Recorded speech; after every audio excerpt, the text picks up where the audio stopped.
Hey guys, how's it going? Welcome back to Tournament Takes. Hope you guys had an amazing Christmas, an amazing week. Let's get into it. Today is December 26th, the day after Christmas. We got nine NBA games to get to. Plenty of good spots to go to on the slate, guys. I really like this one. I actually did fairly decent on the last slate. The Sabonis pick actually really went off for me. But there were some picks that I missed and some plays that kind of busted for me that didn't work out too well. But overall, I think this is going to be a good slate. So let's get into it. Plenty of good spots to go to. OKC at Charlotte. If you guys remember the last video that I did, I told you guys I kind of liked. I was biased to Terry Rozier. He went out and had a absolute smash game against Cleveland or against Atlanta. He put up what 55 or no, I think it was against Cleveland. I don't remember what he put up. I think it was like 58 or something fantasy points. So he's actually a really good. That you can see he got an $1,100 price bump. But actually, in this spot, this tends to be. It looks like it's going to be like a kind of a slower game. But overall, Charlotte is not a great rebounding team. So, Horford is in the starting lineup now. He had a really good preseason. And they didn't get to play against the Rockets. Last in the last slate a couple days or on 25th last Wednesday, whatever it was. He's in a really good spot. Charlotte is they've had a tough time rebounding. They just also lost Cody Zeller for a while now. So you're gonna have I think it's going to be PJ Washington and Biyombo now. So I think Horford can get the better of those matchups. He's priced at 6,100, and with the OKC right now, there's really nobody there. Taking away usage from Horford, Shea, and the main guys. So I think in this spot, I really like Horford and I really like George Hill. Both these guys are going to be playing close to 30 minutes. They're cheap enough to, fit in your lineups, and I think Horford can 6x, 8x in this spot. We've seen him, go in and get, 10 and 10, 15 and 10 before. And with Charlotte, a little banged up on the inside, I think Horford can have a great game. He also shoots the three, so gives you that 3 point bonus upside on Draftkings. So I really like him. On the Charlotte side, I'm starting to kind of like Gordon Hayward a little bit. OKC is really weak on the wings and against the shooting guard positions.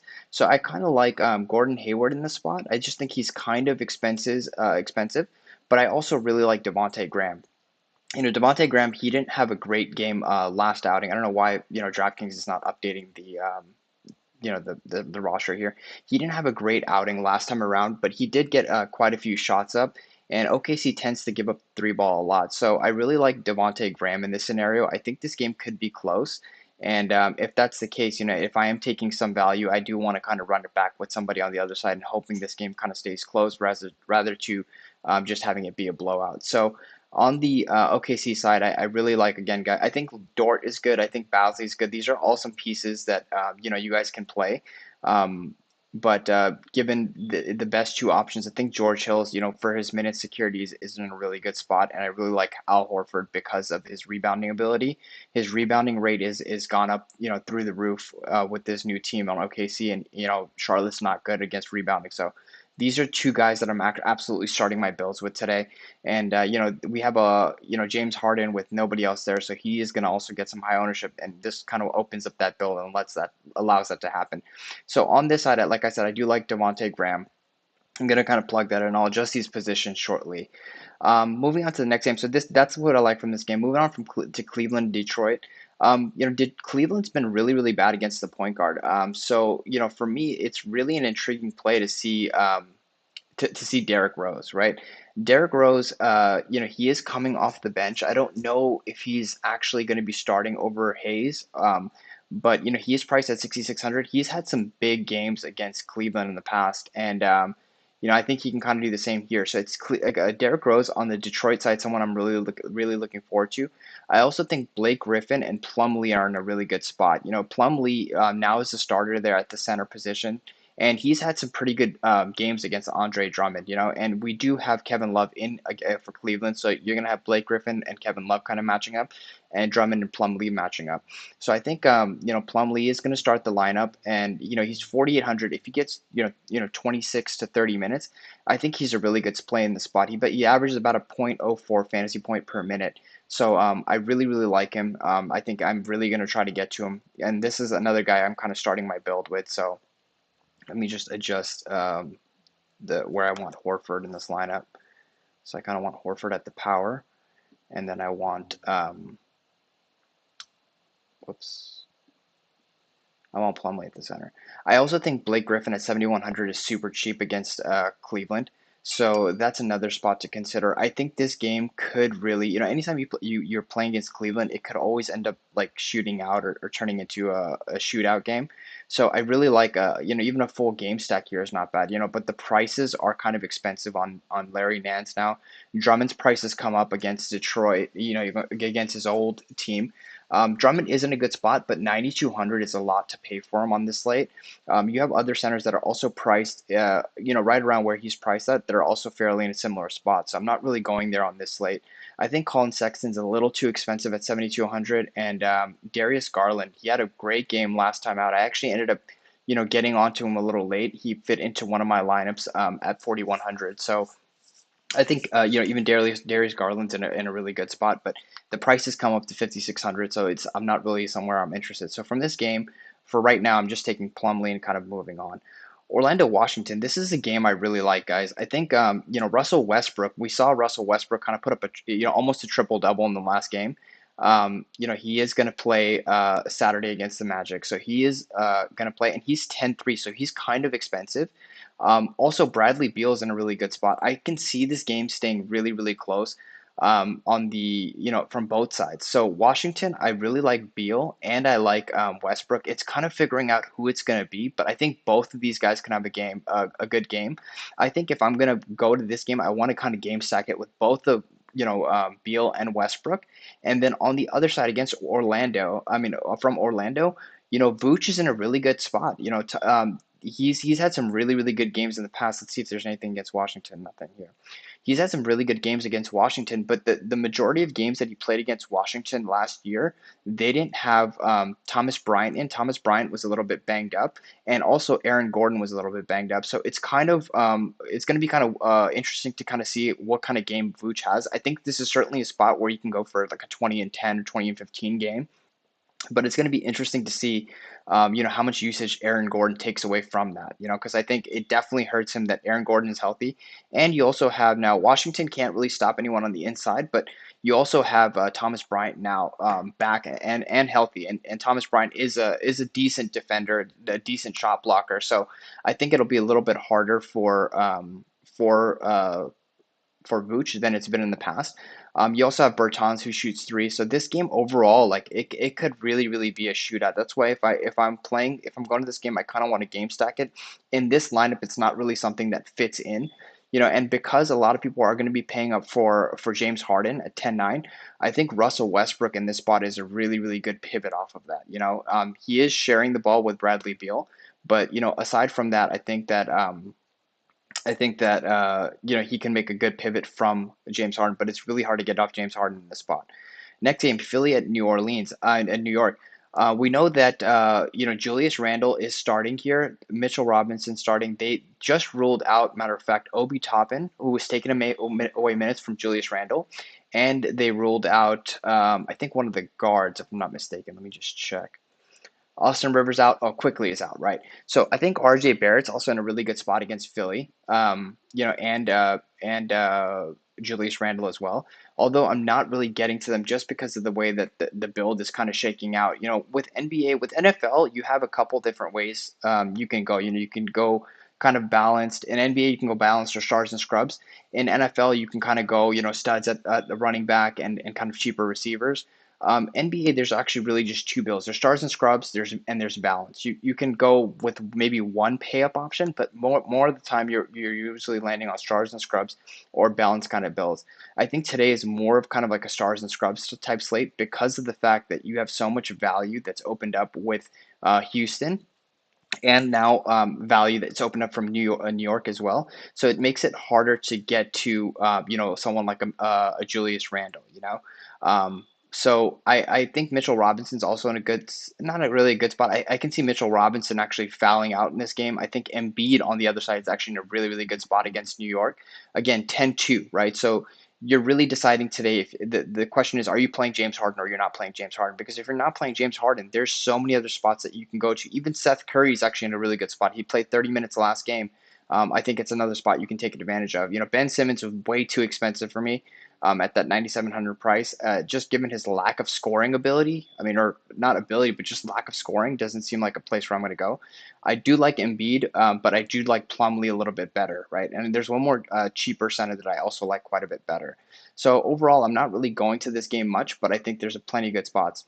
Indy and Chicago, Sabonis, man, like I told you guys, he smashed that last game. He's someone that I want to keep getting in my lineup. Chicago again is not good at rebounding, and they're not good at defending the 3-point line. So I think Sabonis in this spot, it can have another smash type of game. Brogdon was someone that I was on. He was 6,200. Sabonis in the last slate was 7,400. Brogdon was 6,200. So they both got about $1,100 price increase, 11 and $1,200 price increases. On the other side, Chicago, Indy's actually a pretty tough defense to guard. Malcolm Brogdon's a good defender. Oladipo's a good defender. So I don't really see myself getting to someone like a Zach LaVine or Kobe White. And that's why I only want kind of one piece from Indy because, this game could potentially blow out, right? I think it's a closer spread, but I don't really like, even Larry Markkinen was 4,800 last game. He got a price bump to 6,400. Otto Porter was 5,200. He's 50, 52, 53. So it's about the same, but he's just not getting enough minutes for me to want to go there. PJ Williams or Patrick Williams, the rookie, I think he had a decent outing. He was $3,000 last time around. They priced him up to 4,500. I think it's still a rookie, and you have you have a decent shot blocker in Miles Turner on the inside, and a decent scorer in Sabonis. I just feel like if I'm going to take pieces of this game, it's going to be from the Indy side. Aside from that, moving on, from that game, I think Toronto guards are in a really good spot. I do like Fred VanVleet. I liked him in the last game. He just kind of busted, big time for me. He did even get a price increase from 6,700 to 7,300. Kyle Lowry actually had a really good game, 7,100 to 7,500. So, a good price increase, a significant price increase for him too. But the most interesting guy I like on this squad is Pascal Siakam. Pascal Siakam had a really, really good game. 20 points, 6 assists, 6 rebounds, 6 assists, in 39 minutes. That's the key. He played 39 minutes, and again, San Antonio is not great on the in the post. So I think Siakam in this spot can have a really, really good game. Him and Sabonis, I'm going to kind of be alternating in my bills to kind of figure out who I want to go to. I also think Anunoby is a good spend up or not really a spend up option, but he's a good wing defender. So I kind of like him quite a bit. On the other side, Toronto plays slower, so I'm not really interested in too many of these Spurs guys.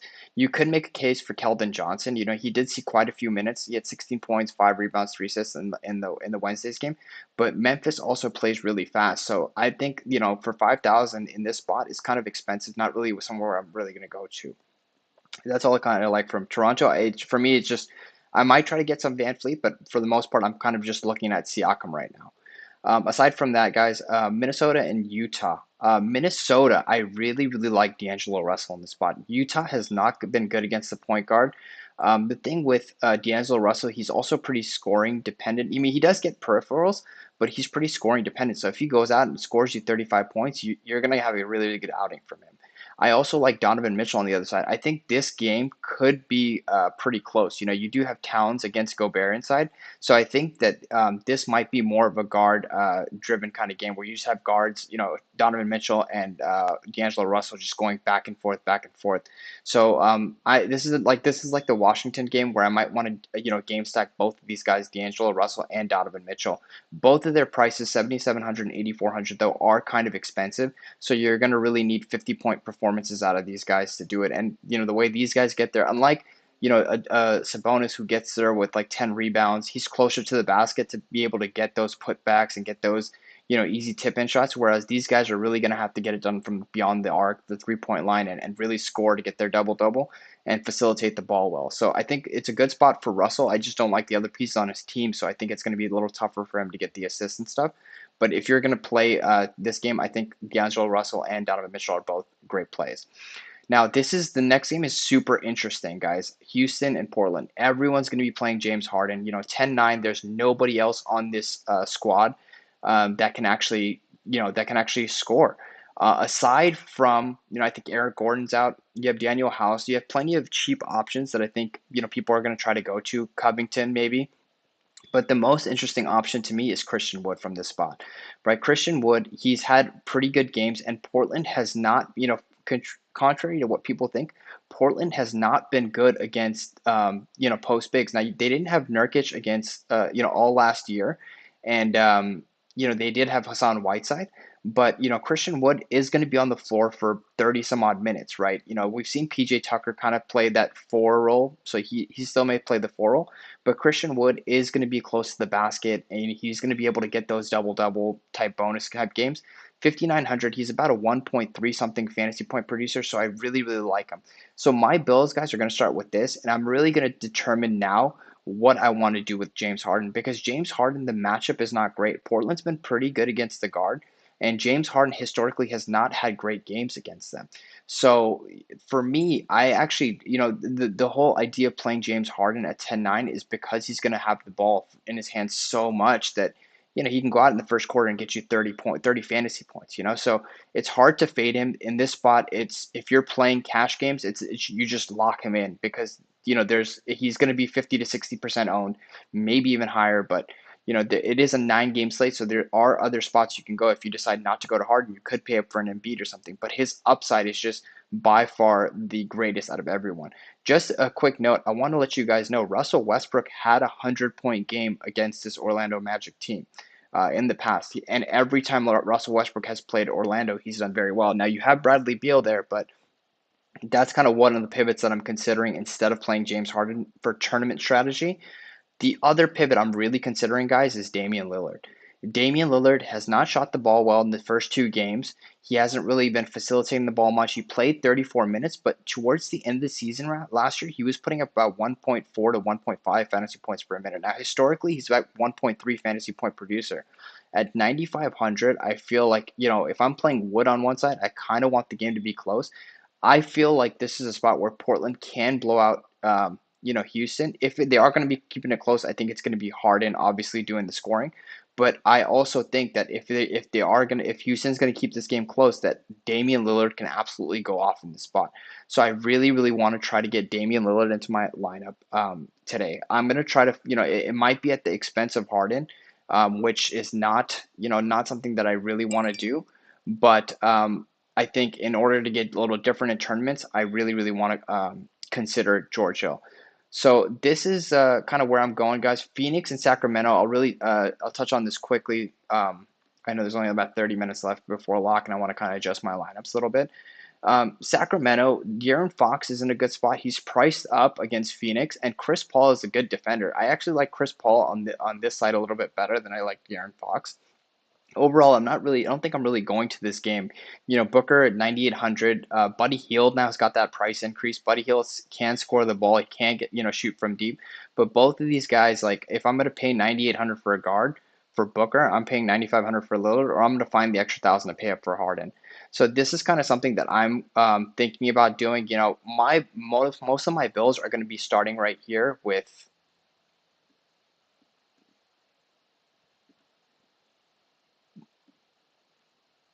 most likely with these 4 guys. I'm going to be playing George Hill, Horford, Plumlee, and Wood. And, these guys are going to be, I think they're going to be chalky. I don't know exactly how chalky as of yet, but more than likely, I'm going to be starting with those builds. And I'm going to try to figure out a way because I really think that, again, a $6,400, what's his face? Devontae Graham at 6,700. I really think this is a bounce back spot for him, guys. I think, people, I played him in the last game. People are down on him. People are going to see that big game from Rozier and not go back to him. I really think this is a good spot for him. I may also have a couple lineups with Gordon Hayward as opposed to Devontae Graham, but I think this is a really good spot for him. And I'm really going to do my best to try to get to Harden as much as I can. But, I can't, like I told you guys in my last video, I made the live final because of in the lineup that I qualified for, it was Lillard and Terry Rozier, and every big win that I've had, whether it's been on FanDuel or on Draftkings, it's been Lillard. And it helps that the matchup is really good, right? The matchup is good. He's a good fantasy point producer. The price is correct. So anytime I get a chance to play Damian Lillard, I'm a little more biased to it, and I'd like to take that chance. But this is the way I'm going to start my build, guys. I hope you guys do really well. Sabonis, one thing I want to mention is Sabonis is expensive, so I'm considering, trying to figure out what to do with those guys. Again, like I said, a pivot from Devontae Graham, maybe if you want to take some of those Toronto guards. I feel like they're in good spots against San Antonio. Um, either Kyle Lowry or Fred VanVleet. I would just take the cheaper of the both. I do like Van Fleet a little bit better. He hasn't shot the ball well to start the season. So, I'm hoping for like a rebound here against San Antonio. So, both of these guys are something I'm considering, but I'm telling you, George Hill, Horford, Plumlee, and Christian Wood are going to be my go-tos in this game, and or in this in on this slate. And I really, really like bringing it back with Damian Lillard. It may be that late night, 7 o'clock, as Harden goes off in the first quarter, and I'm just sitting there, and I'm like, why did I fade Harden? But this is kind of like a chance I'm willing to take. I kind of feel like there's a lot of good not a great spots, but some underpriced spots that I want to take advantage of, and that extra $1,400 by going down to a Lillard from Harden, or even going to, like, at point guard you have like Russell Westbrook saves you 600. I think is a good pivot from Harden. Um, D'Angelo Russell, I mentioned I like, and then some of the cheap guys like Malcolm Brogdon's a little more expensive than I want to pay for him, and I don't think he's going to do what he did last game against Chicago, but you never know. But overall, I think this is a good slate. I think if you guys are playing tournaments, or if you're playing cash games, you're going to lock in Harden, guys. Like, don't take this as, oh, I need to fade Harden. Take this as Harden is a great play. He is the chalk for a reason. His projection is 6x right now, like 5.5x, right? So he's projected for 60 fantasy points. But this is a spot again against Portland where he's disappointed in the past, and it's at Portland where he's disappointed in the past. So I feel like this is a spot where I'm going to try to get a little different than the field and kind of fade Harden and take Lillard and Wood, and kind of hope that if the game is close, that Lillard puts up as many points against Harden. Lillard has put up 70 against Houston in the past, and he hasn't shot the ball well to start the season, but I feel like it's a good bounce back spot. So good luck, guys. I hope you guys have a great weekend, a great New Year. Hopefully, I'll be back here a little later on today with the NFL slate for tomorrow. I'll break it down. The Arizona game's going on right now. I had a full game stack of Tom Brady with his receivers, and I didn't play Mike Evans. I played Gronk, I played Godwin, and I played Antonio Brown. I had one lineup where I was just tinkering Mike Evans or Chris Godwin. I played him, but not in the main lineup. So, hopefully it'll still be a good game or a good cash for me, but we'll see how it works out. So good luck on this slate, guys, and I'll catch you guys here back with the next video.